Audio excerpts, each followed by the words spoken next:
Long days, pleasant nights, and welcome to another episode of Other Levels of the Tower, the Patreon-exclusive bonus Kingslingers podcast where we discuss adaptations of Stephen King's works. I am your host, Scott Daly, and I'm joined, as always, by the creepy denizen of the crate under the stairs. It's Matt Freeman. How's it going today, Matt? Oh, I'm hungry. Got my voodoo doll here. Got my green goo. Got my shovel. You got your cake? Do you got your cake? I'm on my way to get the cake. Before we get started this week, we just wanted to say thank you to those of you that, the people listening right now are supporting us currently on Patreon, and we just wanted to say thank you so much. It's continually because of you that we get to do this, and frankly, it's because of you that I finally got to watch the movie that we're talking about this month, Matt, which I am beyond excited to talk to you about. I have sort of withheld from telling you my feelings about this movie, and I just have to say, this was so much fun. It was. I feel like I may have learned things about Stephen King also, but basically, it was a really fun experience. Oh my God, we're gonna have to get into that. I can't wait to hear that. That's right, because this month we are talking about the 1982 anthology film titled Creepshow. Matt, what is this movie all about? 5 grisly tales from a kid's comic book about a murdered father rising from his grave, a bizarre meteor, a vengeful husband, a mysterious crate's occupant, and a plague of cockroaches. This movie was written by Stephen King. It is the first script he wrote in his career, Matt, and it was directed by George Romero. That's right, the George A. Romero of the Night of the Living Dead and the zombie genre, basically. Yeah. It stars Hal Holbrook, Leslie Nielsen, Ted Danson, Ed Harris, and of course, Stephen King himself in a major role. His star turn as an actor. Oh my gosh. There's something here for everyone. It's so true. And this is, as I said kind of in the introduction a little bit, I had somehow never seen this movie. This is one of the ones that, despite the fact that, thinking George A. Romero is one of the greatest horror directors of all time and Stephen King is one of the greatest horror authors of all time, I had just never sat down and watched this freaking movie. I don't know why. I have no idea. And so we finally get to do it here, Matt. And like you, I found this absolutely delightful. I loved this movie. I loved it for being creepy and uncomfortable. I loved it for being hilarious. It was just fun all the way through. It's everything I wanted in a thing that I heard had both Stephen King and George Romero involved in it. Absolutely. I was really impressed by what you just mentioned, where you'll be laughing at the stupid campiness one minute, and then you're like actually totally invested and riveted to what's happening in the next minute, and then it'll go back to camp. And like, normally I would think that would just break it for me and I would just detach, but I kept getting dramatically sucked in.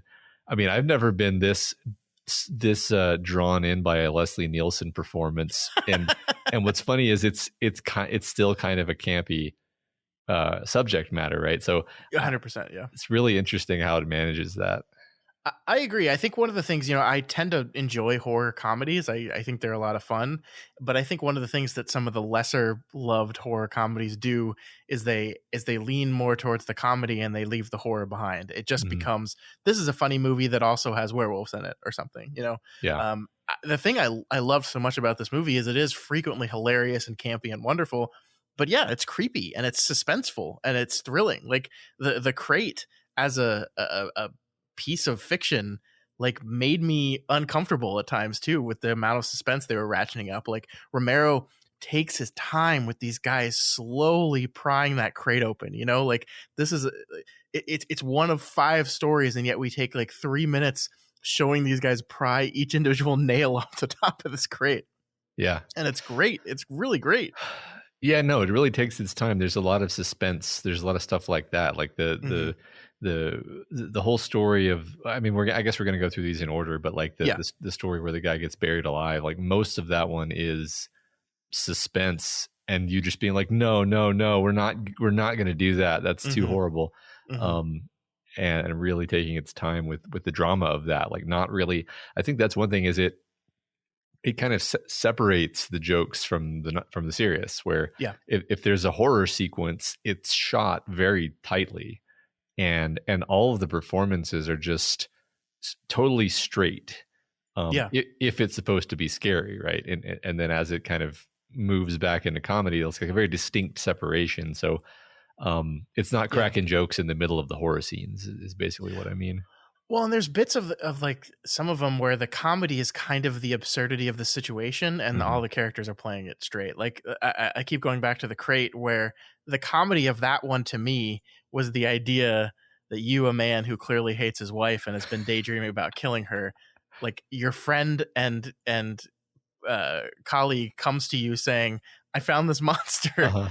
It's killing people," and like the first thing you think of doing in that moment is, yes, at last, a way to kill my wife. And you immediately start like putting together this really complicated plan to lead your wife into this area under the stairs. And I don't know, like that's hilarious. And everything in that scene is like mostly played straight. I mean, there's some funny comedic beats between him and his wife, but most of it is played totally straight. And I don't know, I just found it absolutely delightful.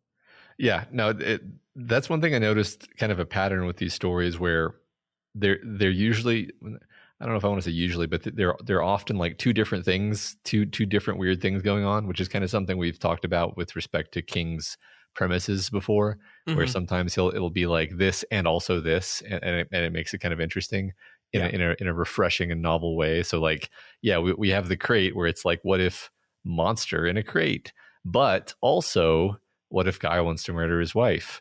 And then you merge these two ideas together into this utterly bizarre, hilarious concept. And it's like, it's a type of thing where, I mean, it took me, like, I'm sitting here watching this thing and I'm watching this professor painfully and slowly open this crate that is clearly going to have a monster in it. And I'm thinking to myself, what the fuck is the naggy wife side plot going to have to do with anything that's happening in this laboratory right now? And then of course the movie wonderfully ties that together, and you're just delighted actually at where it's going. Yeah And then I was also thinking of the story Something to Tide You Over, which is just incredibly campy. I love it. Yeah God, we got to go through these one by one for sure. I was just gonna say that's another one that has two premises, right? Anyway, go ahead. Yeah. Before we get into them, which of the five is your absolute favorite? If you had to pick a favorite, which of the five would it be? Either The Crate or Something to Tide You Over, with an honorable mention for the lonesome death of Jordy Verrill. We got to talk about that one for a while. Yeah, I mean, honestly, I think I agree. I think The Crate is my favorite. Something to Tide You Over is really good too. I think just off of the strength of both Ted Danson and Leslie Nielsen getting to play off each other, and this wonderful story is great. I didn't love the final one. They're creeping up on you, the bug one. I do admit that like the bug stuff definitely served to creep me out. Yeah, I thought it was all right. I mean, honestly, my least favorite of the five was Father's Day, and and I think it was just like there's not a lot of meat there. It's just kind of a very the others we just talked about have like these hilariously complex premises, and that one was just kind of like, there's a zombie that kills everybody. And I get that there was more to it. It's like, well, it's because of the backstory of her father. And I'm just like, okay, I don't care about that though. I mean, I understand what it was going for, and that none of these characters feel like real people because they're like these upper crust people that say scones instead of scones, which I thought was hilarious. Only because sometimes my sister-in-law says that, and we make fun of her every time she says scone instead of scone. So I thought that was delightful. But it definitely is the weakest of the five, and it was the type of thing where I was watching it and that one was wrapping up, and in the back of my head I was starting to go, oh no, am I not going to like this thing? Because I know this is like a beloved like movie that people really, really love. And I was like, oh no, I'm not going to like this thing. And then I'm going to have to go on this podcast and talk about how this thing didn't really work on me. And so I was so relieved when we got into the second one and then the third one. And then to me, they just kind of kept building. And there was a little bit of a drop off in the last one, but I didn't mind that so much, actually. It was okay because I think it was shorter, actually. Yeah. But no, I had the same feeling where I was like, oh, this is another one of those garbage ones that we're going to make fun of. And then it wasn't the case at all. It was just the first one. And honestly, Ed Harris is I thought he was great in it. It's just like there's not much there, you know. The sequence when they're just dancing, and this is why I love Romero, because there's this wonderful sequence where they're just dancing, Yeah. and Romero plays the capturing of this, the shooting of this, as totally straight, where it's like these actual like uncomfortably close-up shots of these people just like dancing weirdly with no context. Yeah. It's actually wonderful. I think everything else in that like doesn't really work on me very much, but you can definitely tell they're going for a certain absurd tone with it, that many but not all of the stories after it match. Yeah, I mean, you could argue that it's sort of serves as an appetizer to get you into the space of like what we're doing here, like the wacky, campy tone that we're going to mostly be sitting with. Mm-hmm. Yeah, and I actually do really like the special effects of the zombie. Obviously, he doesn't look like how you would make a zombie in 2023. But I found him like, I don't know, it fit the tone of what that whole story was doing, right? That there's this guy, like, I like the bugs and the worms, and I don't know, like you could clearly tell it was a guy in a suit, but I thought it worked very, very well. Maybe it's because we're 80s 90s ish kids, but this style of practical effects is adequate for me. I'm never rolling my eyes at the special effects. You know, I thought all the special effects were great. I thought the gore effects in the crate were actually particularly good. Those reminded me of The Thing-esque, and then also of American Werewolf in London-esque, the way that gore stuff was done, I thought was really, really good. And then I think the effect that freaked me out the most was in the bug one, where the final sequence of the movie, really, where we see the bugs like slowly burrow their way out of his skin, was sufficiently disgusting to me. I thought that was excellent. Yeah, that was really well done. I agree. So, all right, so let's talk about like the bookends on this whole thing, the prologue and the epilogue, the things that, you know, attempt to put all our anthology stories into one thing. What did you think of the prologue epilogue sequences? It was like even more over the top campy than the other stuff. And I don't have any. I'm not complaining. It's just it was definitely more on the comedy side, but more on the. I mean, very self-consciously. So like we have these sort of title cards between the episodes that are the comic book panels. Yeah. And it's all very like self-consciously funny. So I like it. And I appreciate, I don't know, I appreciate the movie's adherence to this comic book structure, right? Not only in the title cards are just as we're kind of leafing through the comic book, but also sometimes the way it's shot. Although I think it's interesting the way Romero like played down the comic book stuff. And some, like, one of the things I really distinctly remember in Father's Day is there's a point where, you know, we just cut to like, we can see the comic book pages and we see the movie playing in some of the frames of the pages. And I don't remember him doing that again elsewhere. I mean, obviously, like, I think every single one has a shot of like a character center frame with this weird comic booky background to it right before they're about to die or see something horrible or something. Right. That is a through line throughout every single one of them. But I felt like the comic book influence was played well throughout, but played up in some stories more than others. Yeah. One more comment about the comic book framing story is like, this is kind of what I mean when I say I felt like I learned something about King, which is, yes, it is campy and over the top and sort of, I'm reaching for a word that I'm not finding. It's a specific thing. Maybe it'll come to me later. But the thing is, it's also like this father is actually an abusive asshole. Yeah. Like, it's like, that's not a joke. And like the son is really angry and the wife is really terrified of her husband. And like, that's all actually there. And it's all like, it's this interesting mix of like the drama and the characters actually being solid and like very like legit Stephen King characters who you could buy being in like a more serious story. Sure. But then like the tone that it's approached with and kind of the subject matter is wacky. And that was kind of a more or less persistent thing throughout, which I don't know. I felt like I learned a lot about King's sense of humor because we haven't really, we haven't really read anything of his that was just like a comedy, right? Sure. You've pointed out Needful Things is kind of comedic, but it's like, yeah, I mean, it is, but it's also a straightforward novel about, you know, I don't know what I'm trying to say here. It's a weird and interesting and unique tonal landing point that the Yeah. movie strikes, and I feel like a lot of that is like Stephen King's sense of humor coming out. Yeah, I mean, he's trying for camp in a specific way that I don't know if we've ever seen him quite try for before, because like even in those stories he's writing for text, he's writing a novel or he's writing short stories. Like I think it's no accident that we're covering this in the middle of us covering our short story collection in Night Shift, right?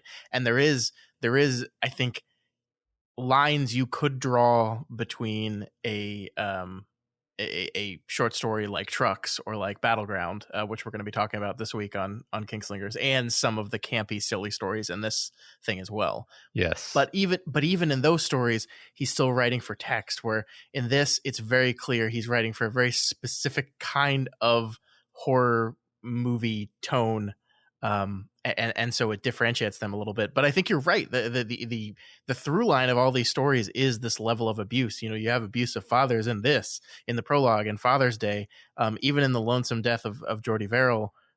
There's hints of his father being just a complete asshole to him, right? Something to tide you over. That's abusive husband, not abusive father, but it's still there in the crate. You know, that's all about abusive relationships, and they're creeping up on you. Not parent or spouse, but you know, asshole boss. It's the way in which people abuse each other. And I think what's really interesting is the way in which the otherworldly forces seek justice for that kind of thing. Yeah, I was gonna say most of those things you just named, somebody gets revenge. Yep.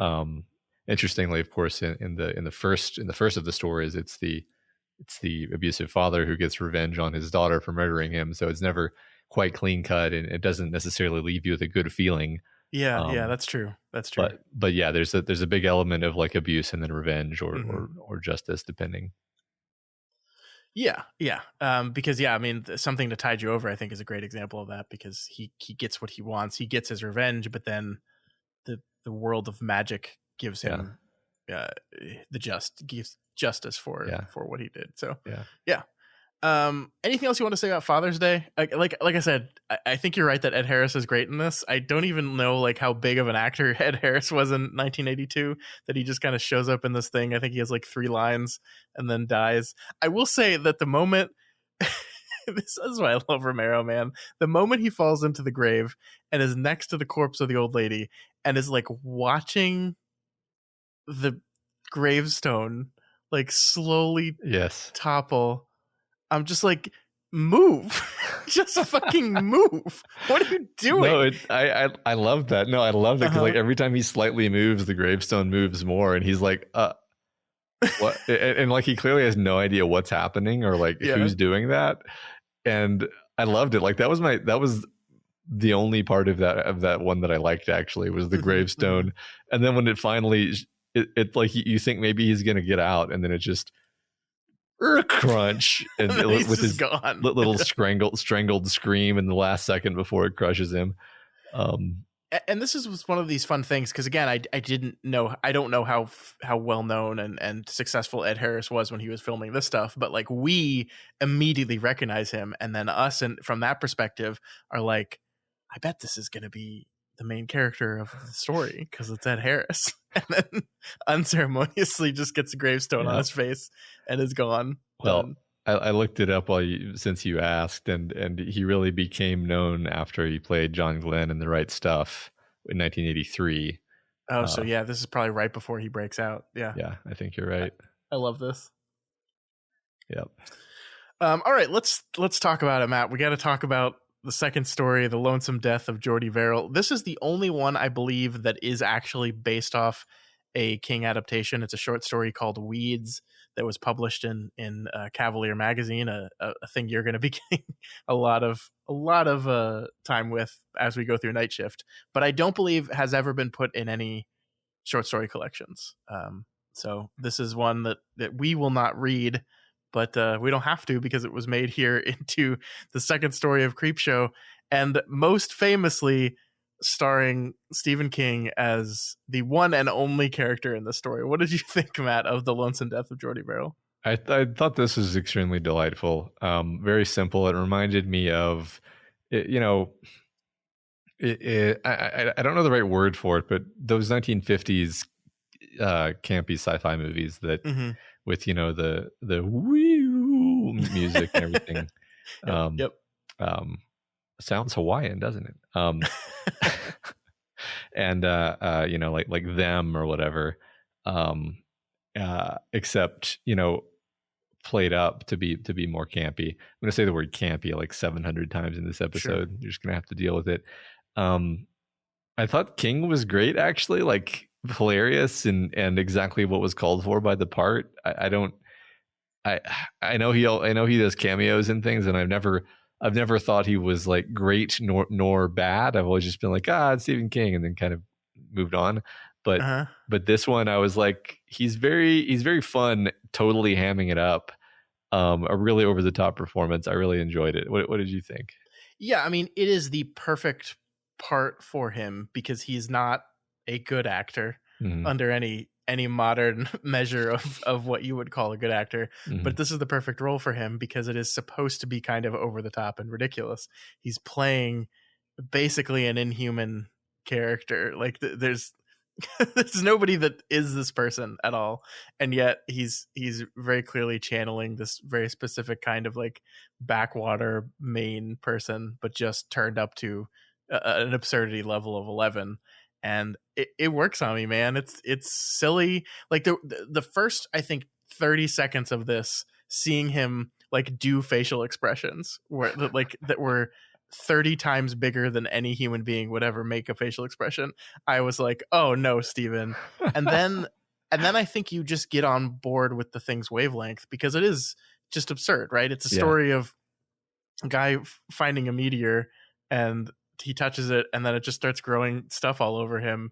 And he never behaves in a way that is rational. Like I love the choice of having frequent cutaways to his imagination, him selling it to the Department of Meteors in the college, and then it being valueless if it's broken in half. And then of course him, imagining going to the doctor and getting his fingers chopped off, and it's the same place. All of that's delightful. It's very funny. I love him realizing that the thing is growing all over his body, and his solution is to just make a screwdriver and then pass out. It's like, better get out the vodka because this will solve my problem. The whole thing is just a lot of fun, and I love the way it uses the television to kind of talk to the character and the audience. The things that the TV is saying as the events of the short are occurring, like reinforce what it's doing. And I don't know, it's just really good. I liked. I actually really liked this one. Like, I'm not just saying like, like I thought it was really like dense in terms of like storytelling for being as short as it was. Like you pointed out, the way it uses the TV, the way it uses kind of setting storytelling, where like you pick up just from watching it that this character is a massive alcoholic. Yeah. Like nobody ever says that. It's just like, oh, okay, he's drinking all this constantly, and there's also this element where it's like it is funny but also uncomfortable because you're like, like you're ahead of the character, so it's dramatic irony basically. It's not even that you're seeing anything that he's not seeing. He's just an idiot, so you're putting things together. You're like, okay, the meteor, it's probably bad. Okay, he's got boils on his finger now. That's definitely going to be bad. Okay, it's soaking into the ground. Like you're, and you see him being oblivious to all this, and that's actually just making you tense because you're like, where are we going to go? Like, what's going to happen? What's going to happen to him? So I was like really into it and thought it was just a great little example of like what you can do with the short film format, because you can think of each of these as like a short film, right? Yeah. It really bugged me that he never like tried to pull the stuff off his face like ever.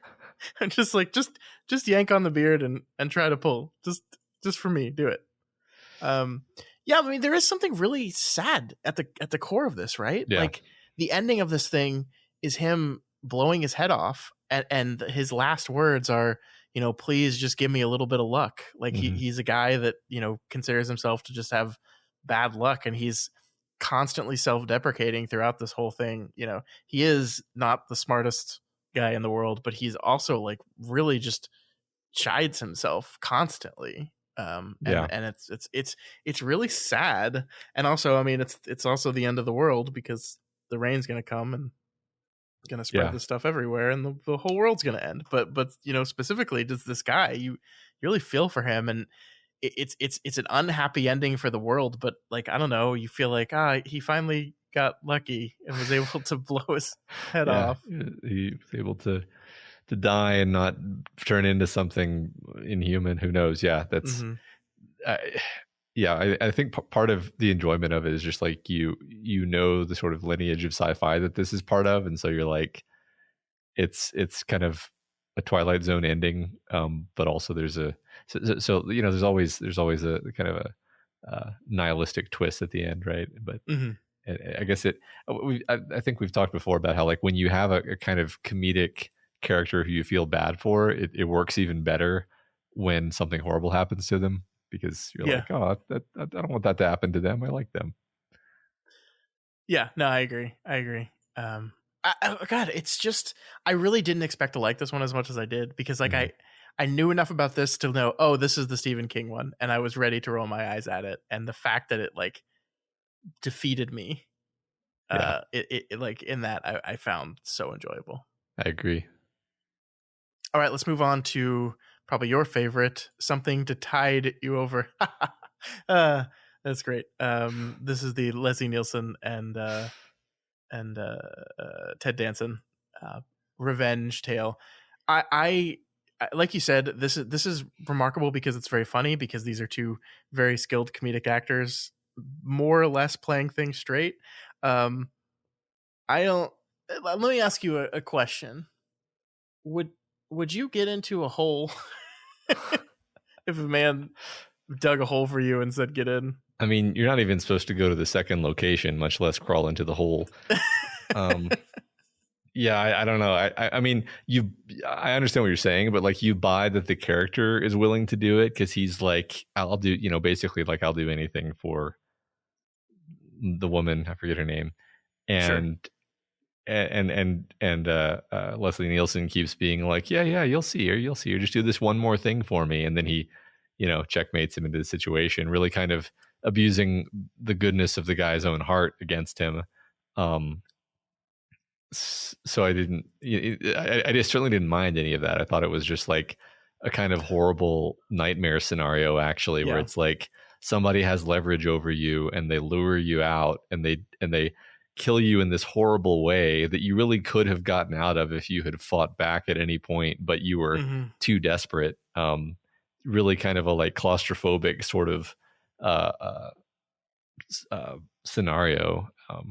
Yeah, that's definitely one of the worst ways to die I could imagine, actually. Uh-huh. And like, I don't know, I think it does such a remarkable job. I actually love the shot that we see of Ted Danson totally submerged, where the camera is below the water line and we see him sit there. And that's almost played more as a laugh, but for me it was like, oh my god, that would also be absolutely terrifying. Yeah.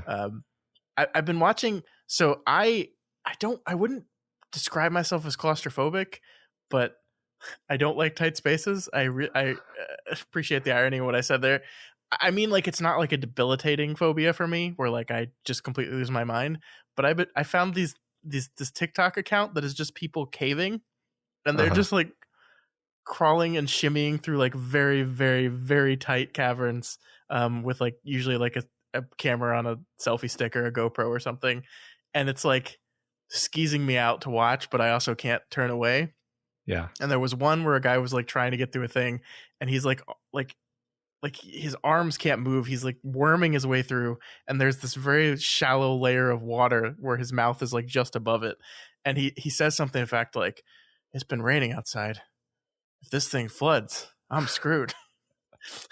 And you're just like, why are you doing this? But this sequence reminded me of that. This idea of just like being stuck in place as water kind of slowly Mm. rises in the area is just horrifying to me. And so the fact that this managed to be both funny and enjoyable while also being like activating one of my specific fears, I don't know. I thought it was really, really good. Yeah, yeah. To me, this one was actually the least funny of all of them. Yes. I mean, I agree, but I also can't not see Leslie Nielsen as the guy from Airplane or Naked Gun. And so like even when he's saying things that are meant to be straightforward and also monstrous, I couldn't help but be like, oh, Leslie, come on. Isn't that an interesting choice to take Leslie Nielsen and be like, you know, you hire him, you're like, all right, this is going to be like a horror comedy, and but Leslie, play it completely straight. Don't be funny at all. Like, isn't that a weird choice? I thought it was great. Like, I thought he did a great job. It was like the only role I can ever think of where at no point, does he turn toward the camera and make a quip, right? It's very like when he's supposed to be horrified, he seems horrified. The only time when maybe it goes a little bit over the edge is after his mind kind of breaks at the very end and he's just screaming and raving. Sure. But even that wasn't like haha funny. Yeah, no, I totally agree. It's really interesting because I wonder. I mean, obviously this is post Airplane because I think Airplane came out in 1980, and I think he did a lot of like that Airplane-esque satire before this, but that wasn't all he always did. You know, like it's not that he wasn't ever like a comedian, but I think Naked Gun and that kind of farcical type storytelling really picked up for him after this in his career. So outside of the first Airplane movie. So I do wonder like what did people of the time think of Leslie Nielsen, you know? Yeah. Like did they see him as a semi-serious, semi-comedic actor, or did they see him as just the farcical person that we see him as? And was it like stunt casting and that like we're going to cast this completely satirical, farcical comedian in here and have him kind of play everything straight? I don't know. Yeah, I have no idea. But I loved it. I thought he was great. Yeah.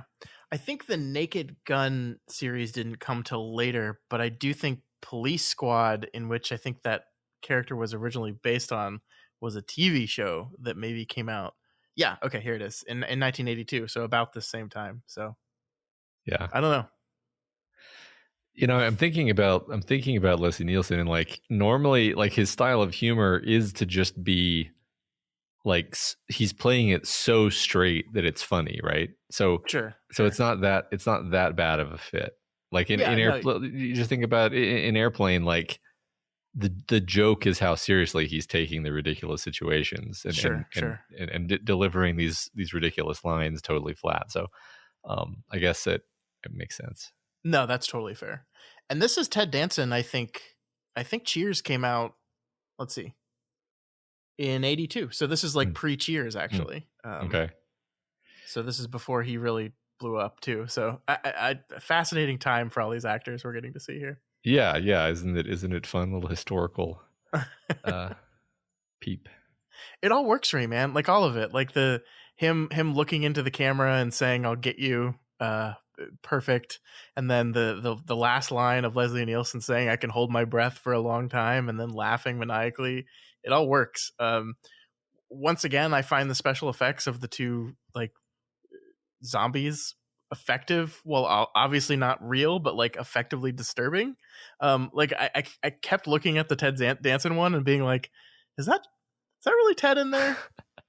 I see a little bit, but I don't know. Yeah, I don't know either. No idea. Anything else you wanted to say about Something to Tide You Over? No. Perfect name, right? Perfect name. That's perfect. Yep. All right, let's get on to The Crate, my absolute favorite one. We've already kind of spent some time talking about this, but I will not be bothered talking about it again. Mm-hmm. I don't know, man. I found this whole thing just absolutely great. Like every part of it, you know, we already talked about I think this is one of the ones that sufficiently creeped me out. This is one of the ones that sufficiently really made me tense as they're doing stuff with the crate, while also just being hilarious. in its conception. I loved everything about it. We haven't talked about the ending yet, which I really, really like. You know, these two friends that play chess with each other all the time, and he's drugged his friend and knocked him out and gone and done this thing. And there's this game of chess they're playing as the episode closes. And it's just like, you gonna narc on me, bud? Uh-huh. No, I would never Yeah. do that. Ever. No, I agree. I love that scene too, because the main thing is that the one professor realizes that his friend is a monster, Yeah. but doesn't know what to do about it now. Mm-hmm. Yeah, that's great. So you know, this is the second of the stories that has the interstitial cut to a fantasy moment. The first being True.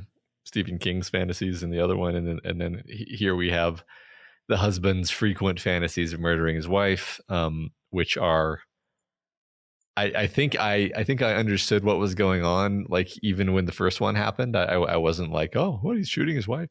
I was like, okay, yeah, he hates her, he wants to kill her, I get it. And I thought that was really funny, because that's just such a clever way of doing problem solving, especially if you're a writer like King, who, if this was a novel, he would just have a little like paragraph of just like the character fantasizing about murdering his wife. Yeah. But you can't do that in a movie, or can you? You just do a cutaway like that, and it works really well in this movie, and it's really funny. So yeah, I don't know. I like that touch in this story in particular. I agree. I thought it was a really interesting choice to actually make her just the absolute worst. Like, it's not just that like this man like has this irrational hatred of this woman, right? Like he hates his wife, and he's obviously the weaker one in the relationship and lets her walk all over it. But she's also just sucks. Like the short takes a lot of the opening time to make it very clear how much she sucks. Yeah. And it's not like, also that it's not just him that dislikes her, that it's like everyone around. Like, there's all these scenes of people in the party like looking at her uncomfortably, and then like that one scene where the guy's like, why do we keep inviting her to these? Like, everyone hates this woman. She's like, the way the actress performs the part is also like very loud and shrill intentionally. She's kind of a lush. She's like drunk at everything. Like, she doesn't match with any of the people there. She's kind of uncouth, and I find it really fascinating that like you wonder, are we supposed to sympathize with this woman at any point in this whole story, or are we supposed to actually kind of be like, yeah, I'm glad you killed her, actually? Yeah. That's the fun thing. I mean, this is what I mean about Stephen King's sense of humor, is like, I think he has a pretty dark this is the shit, what's his alter ego's name? Bachman. This is the Bachman thing, where he's like, he actually, there's kind of a little nihilistic streak there, where it's like, it's very funny to me that this woman is a horrible wife, and that her husband is this browbeaten weak man who's going to murder her with a Yeti. This is just funny. Mm-hmm. There's no, like, there doesn't even need to be a moral. It's just hilarious to me that we're watching these horrible people do horrible things to each other. It's just funny.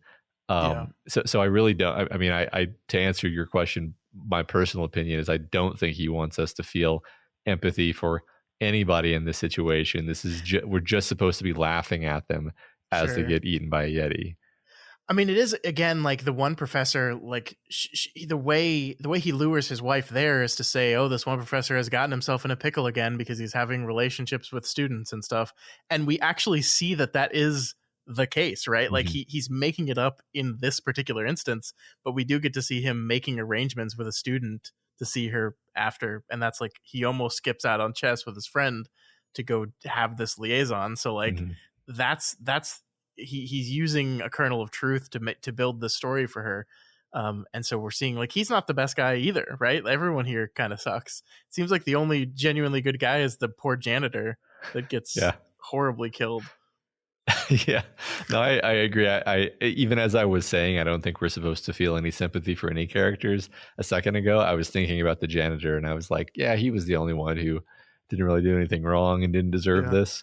Yeah. Um, I love his little anecdote about like the quarter is like, I would have just let it go, but it's my last quarter. And I was yeah, like, yeah, oh yeah, I yeah. get it. I get it. I thought the character of the grad student was very funny. Like it almost felt like an He was. intentional mockery of like that type of person. You know, I Yeah. say this as a former grad student, where it's like he's like, well, I want to check I want to get the shoe so I can check the bite size, and it's like at first he doesn't believe it, and he's just like he's a classic overeducated idiot character. And you're like satisfied to watch him die too, even though he hasn't really done anything wrong other than be annoying. Yeah, man, a lot of people behave really ridiculously around this monster crate. Mm-hmm. Like even when the husband is like putting the locks back on it and getting that close to do that, I'm like, yeah, I'm not gonna get that close Uh-huh. actually to this Yeah. thing. Like you're all getting way too like, no, I'm not worried about the monster. I'm just trying to get the shoe. Maybe no, maybe get like a stick. You You're know, getting awful close. of all of the concepts in this anthology, the crate I think is like the weirdest and the one that I'm going to be thinking about the longest, because most like Okay. the others are like, okay, alien thing, yeah, got it. Zombies, yep. Um, this one is like it's like some kind of Yeti beast from the Arctic, except it really likes to live inside this crate, and it doesn't actually need to eat. It just lives in the crate for 100 years without any food. Um, and it gets back in the crate, and also it can't be drowned. And Uh-huh. it's like, what is this? Like, what are we? And the thing is, It I doesn't don't matter. care, and I wasn't actually thinking about any of these things while I was watching it. Yeah. But it's such a weird idea to have this be the thing, the monster. It's a thing in a crate. It's weird. I love it. Yeah, I agree. I think it is like these things definitely occurred to me where it was like, how did this thing? It hasn't eaten in 150 years, and it's just fine. I love the idea that the crate has become its safe space, though, and the first thing it does when it gets out is push its crate back under the stairs and just go chill in there again. And it's basically like, if you leave me alone, I'm not going to eat anybody else, but people keep coming. Yeah. I love that. It's just goofy and fun. I mean, the same with the idea that like the husband concocts this like story to get his wife down here, and like, you can kind of see it laid out where it's just like, oh, she's hiding in the corner of the room, and the wife's gonna go in there to look for her, and then the monster's gonna eat her. But like he also like can't control himself. Like he starts laughing beforehand, and Yeah. you're just like, you're super bad at this actually. That he's just Yeah. like uncontrollably laughing, and then the second she gets near the thing, he just like pushes her in there, and there's this wonderfully awkward moment where you think the monster's not gonna attack, and just like, oh, well, this is awkward. Like he's super bad at this actually. Yeah. Isn't that a kind of interesting way of doing that storytelling where you don't really know what's going to happen, like because you're watching it and you're like, well, maybe the wife gets away and he gets eaten, or maybe they Mm-hmm. both get eaten. I was actually mildly surprised, I think, that despite the fact that he was so bad at it, she actually was the one who got eaten, and he survived for a while, at least until the Yeti comes back and gets him. Oh, so you think it's going to come hunting after him? I mean, I guess that's the most logical thing to happen, but I didn't know necessarily. Like, I think it's just out now. Like, Yeah, I don't. It's, I also appreciated like he's trying to calm his friend down, and he's like, "It's not going to get out if you see the way I chained it up." I was like, "You bought two shitty locks and put it on the like. You did yeah, not chain it up sufficiently, guy." no, especially since it was nailed shut with like 16 nails Yeah, previously. So, yeah. And of course, it gets out at the end, which is the delightful end. But yeah, yeah, I mean, I think that the chess match is probably my favorite part still, though, because you can clearly see they're sizing each other up and not sure what to do. yeah, yeah. God, no. I mean, just to step back from it, the hilarity of the whole situation, where your friend tells you about some unbelievable supernatural thing that would Mhm. be utterly stunning and world changing, and your first thought is, I gotta use this to get rid of my nagging wife. Finally, a way to get rid of the nagging wife. And like, yeah, you and I have talked about like in King stories, especially this idea of the supernatural being introduced to you, and how quickly characters will or will not buy into that supernatural possibility, right? Yeah. And the delightful thing about this one is not only does he basically immediately buy into it, but then he's like goes from there exists a Yeti that has been in a crate for 160 years under our school to jackpot, plan is forming, I got this thing. It's so fun. Yeah. I love this one. I agree. Mm-hmm. And again, Romero's direction here, the detail, just once again the removal of the nails from the crate, like the time it takes to do that. I love the moment where the janitor is like, it's like, oh, it's 2 emeralds, and reaches in there. You're just like, no, you idiot. It's all good. It's all good. Like it's funny and absurd, yeah. But this is I think more than any of the other ones, the one where they're just like, also let's just make a really creepy horror story. Yeah. Yeah. Which takes us to our final story. They're creeping up on you. Again, I think this is one of the more weaker ones. But there's parts of this I really do like. I love this, how much of an asshole this guy is. Like he delights in being an asshole, actually, which is one of my favorite kind of assholes, is that he's taking enjoyment in it. Like when he learns that the one guy has killed himself, And he smiles. like he smiles, and he's like that he's like delighted in that. And it's like, who told you about I forget, the wife of the person calls, like, oh, who gave you my private number so I can fire them? And she says, it was in my husband's personal contact book. And his response to that is, oh, well, I can't fire him. And it's just like, I don't know, there is sometimes just delight to be taken in how just absolutely monstrous and asshole-ish people are. Yeah. Yeah, that's a certain kind of enjoyment. Is that I mean, you're enjoying how evil he is, and then you're also kind of enjoying like knowing that something horrible is going to happen to him. And as the bugs ramp up, yeah, this one was interesting because it did strike me as I don't know, more artistic in a certain sense, where it's like, are there even really bugs, or is he just crazy? And funnily enough, like we keep finding ourselves in the situation where we're asking this question of like, is it even really? And it's like, I don't think it even matters here. It's like whether the bugs are real and there's like a supernatural bug infestation that's tormenting him, or whether this is just a symbolic, manifestation of his own psyche, because he expects there to be bugs everywhere because he sees the whole world as being against him, and it's driving him mad because of his paranoia, and you just watch him go insane. It doesn't matter. It's kind of equally fun either way. I kind of like the idea that the bugs aren't real, even though I don't know. I mean, it's one of those things where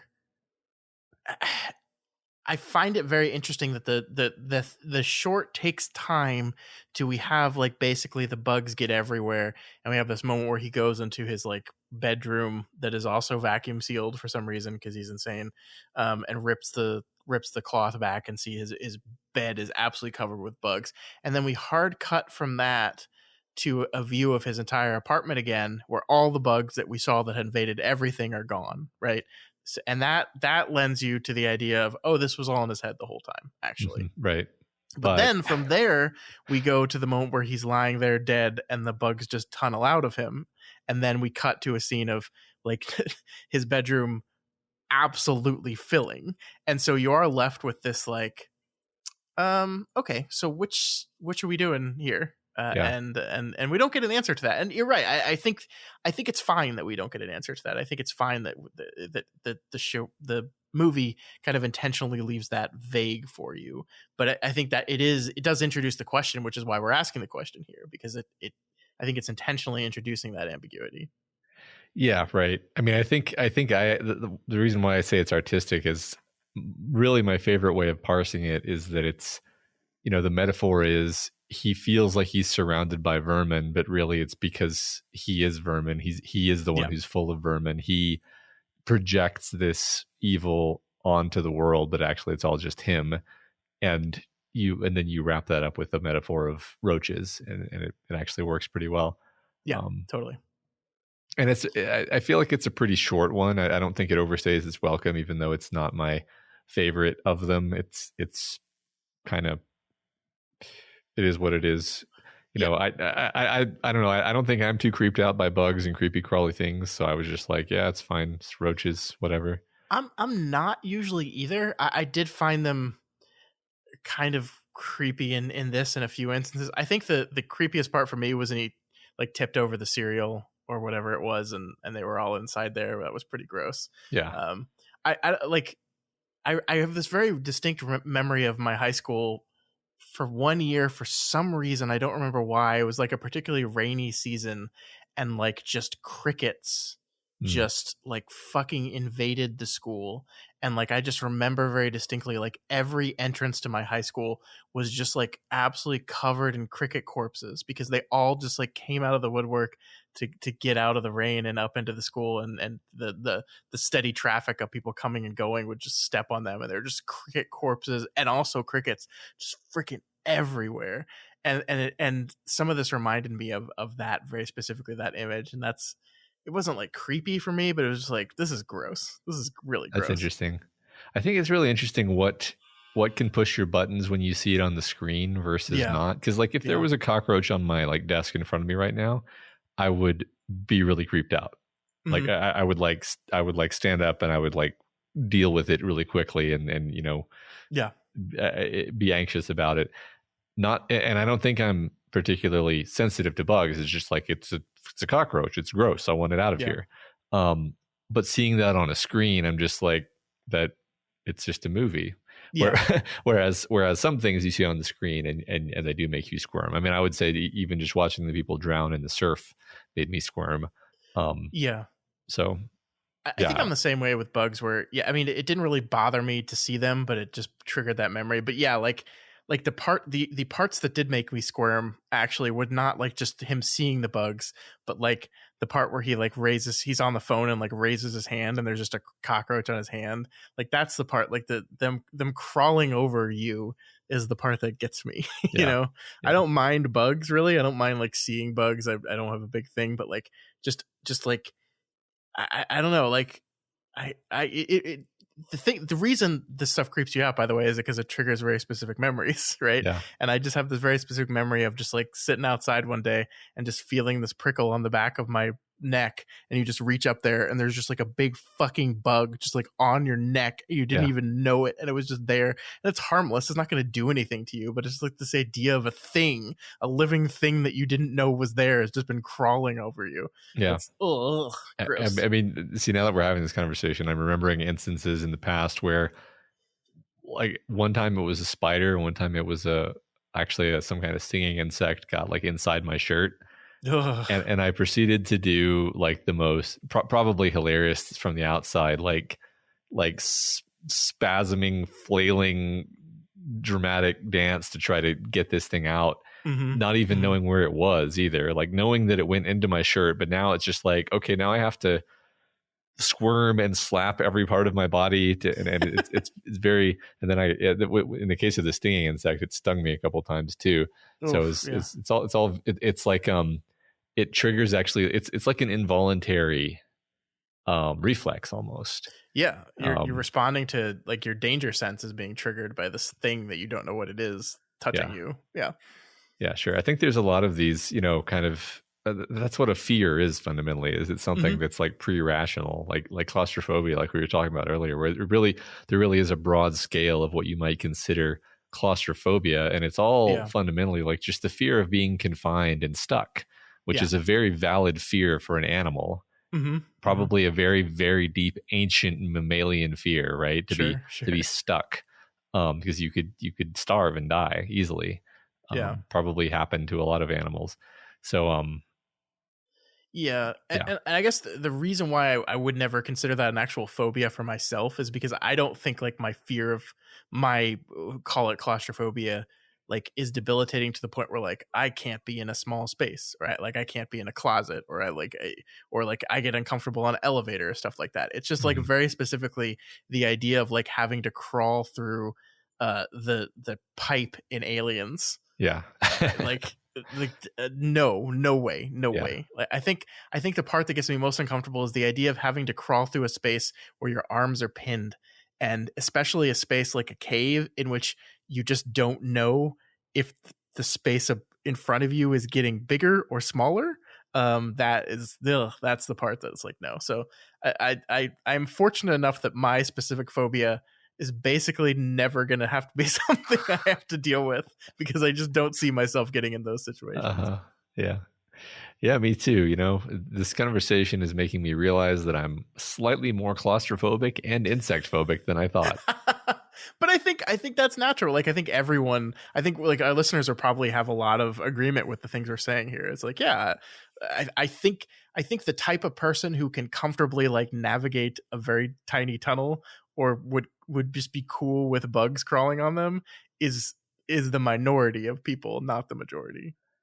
Yeah. Yeah. I mean, I think a lot of people have a memory of like getting their head stuck in the banister or something, and that can be really scary too, right? Mm-hmm.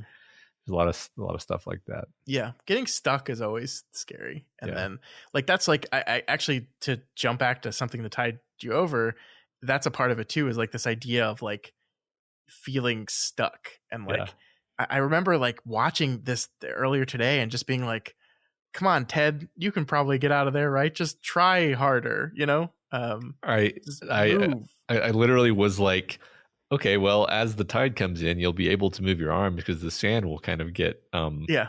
uh there's a word for this, fluidized. Um Wet. um well, yeah. I mean, No, if I it know what you mean. yeah. I know what you mean. But no, it doesn't work that way. He should have kept his No. arm. See, what I would have done is while I was being buried, I would have surreptitiously like tried to draw my arms up closer to my chest so that I could burst them out if I needed to. Yeah. But But I think the thing that the movie does a really great job of is showing the way Leslie Nielsen's character like talks to him about the fear and the heart rate, and like this is the death of animals and people, right? As the panic sets in, you yeah, realize you're stuck, and then your brain just stops working, and you just go directly into panic mode, which screws you. yeah, And I was actually like the most interesting thing. I was waiting for Ted Danson to like do something, because he did seem like he was trying to keep it under control, right? There was a moment where like I was like, oh, he's not going to let the panic set in. He's gonna, and I was waiting for that moment, and it just never really came. yeah, yeah. Man, Poor Ted. what a great series of stories. Once again, I cannot believe it has taken me this long to watch this thing. That like it was so good. They did make a Creepshow too, by the way, Matt. I do not believe King was involved in it at the level that he was with this one. Um, I do know that Creepshow 2 is only 3 short stories. One of them is based off The Raft, which is one of my favorite King short stories. Hmm. But I've never seen this one either. Well, I kind of want to watch it. I do too. We probably will watch that at some point in the future, because I don't think we're slotted to read The Raft at all. I've heard it's not as good as the first one. Obviously, it's not directed by George Romero, so it's it's tough shoes to fill, I think. Yeah, fair enough. Yeah. All right. So anything else you wanted to say about Creepshow? No. If for some reason you haven't seen it, it's not a silly little garbage movie like I had assumed. it's pretty fun. It's really fun. I like actually. that. I like that he got to stab his abusive dad in the neck with a voodoo doll at the end, though. Yeah, he probably wasn't going to kill him. He was just going to torture him. Torture him for a few years. Yeah. Get some revenge on him for the slap. Speaking of silly little garbage movies, though, Matt, do you want to know what we're talking about next month? Yeah. So this week on Kingslingers, as we already said, this very week we are going to be discussing a little short story called Trucks, and because we have finally read the short story Trucks, and we're going to be talking about it here in a couple days, that means that we can finally check out a movie that I've been wanting to show you forever, a movie called Maximum Overdrive, which is based loosely on Stephen King's Trucks, a story Perfect. about trucks coming to life and making human beings their slaves. I'm so happy. I mean, So I heard next that month, it's bad, but that's okay. I don't care. yeah, so this is the first and only feature film directed by Mr. Stephen King. And perhaps next month we will find out why the first was also the last. But it was written and directed by Stephen King. It stars Emilio Estevez, and it's gonna be a great time, Matt. I can't wait. Okay. Maximum Overdrive will happen next month. I've been looking forward to this. I almost did this a few months ago, actually, and then I was like, no, I have to wait until after he's read Trucks, not because it matters, but just because I feel like you got to read Trucks first. And I'm glad I did it this way. Me too. This feels right. Mm-hmm. I agree. So that will be next month. Maximum Overdrive. I cannot wait. Make sure you stay a patron through next month at least. If you're thinking about dropping off, I understand. I get it. But now is not the time. You got to wait one more month. You have to. And then we'll probably give you a reason to wait another month after that. And that's how we get you. That's how we get you. That's how we play the game. So that's going to be next month, the Maximum Overdrive. It's going to be great. But that is it for this month. We hope you guys enjoyed us talking about Creepshow. I certainly enjoyed this conversation, Matt. Thanks for watching this silly movie with me. Yeah, no, it was a pleasure. All right, folks. Thanks again for supporting us on Patreon, and hopefully we'll see you next month for Maximum Overdrive. Long days and pleasant nights. And may you have twice the number.